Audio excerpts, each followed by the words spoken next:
ફરી એકવાર આજે સોમવારે ક્રૂડ ઓઇલના ભાવમાં તીવ્ર વધારો થયો છે. વૈશ્વિક બજારમાં તેલનો ભાવ 6.30% વધ્યો છે અને $89.13 થયો છે.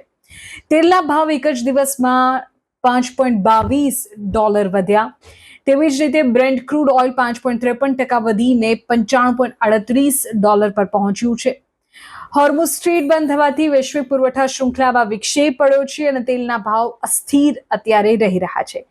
વૈશ્વિક તેલ બજારના 20% તેલ એવું છે કે જ્યાં માર્ગમાંથી પસાર થાય છે. ચર્ચા હતી કે બીજા રાઉન્ડની શાંતિ મંત્રણા થશે, પણ એવું કશું થયું નહીં અને ઈરાન અને અમેરિકા વચ્ચેનો સંઘર્ષ પણ વધ્યો છે. અમેરિકાની નાકાબંધીથી ઈરાન પરેશાન છે અને તેને જ લઈને પરિસ્થિતિ ક્યારે સ્થિર થશે તે હજુ નક્કી નથી. આંતરરાષ્ટ્રીય સ્તરે ક્રૂડ ઓઇલના ભાવમાં વધારો થયો છે તો ભારત પર શું અસર થશે એ પણ સમજી લઈએ. ભારતે સામાન્ય જનતા માટે પેટ્રોલ અને ડીઝલના ભાવમાં અત્યારે કોઈ જ વધારો કર્યો નથી.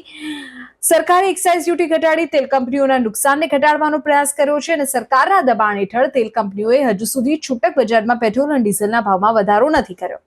ભારતમાં પેટ્રોલ અને ડીઝલના ભાવ યથાવત છે, જો કે પ્રીમિયમ ગુણવત્તા અને કેટલીક ખાનગી રિફાઇનરીઓએ તેમના પેટ્રોલ ડીઝલના ભાવમાં વધારો કર્યો છે. તેલ કંપનીઓએ એલપીજી સિલિન્ડરના ભાવમાં વધારો કર્યો છે. ગયા મહિને જ ઘરેલું સિલિન્ડરમાં ₹60નો વધારો થયો છે. પણ આજે જ્યારે સોમવારે નવો ભાવ માર્કેટનો સામે આવ્યો છે તેલને લઈને, ક્રૂડને લઈને, બ્રેન્ટ ક્રૂડને લઈને, તો તેમાં વધારો ચોક્કસ છે. પણ અત્યારે ભારતમાં વધારો નથી થયો તે પ્રકારના સમાચાર છે. ભારતવાસીઓ માટે રાહતના સમાચાર.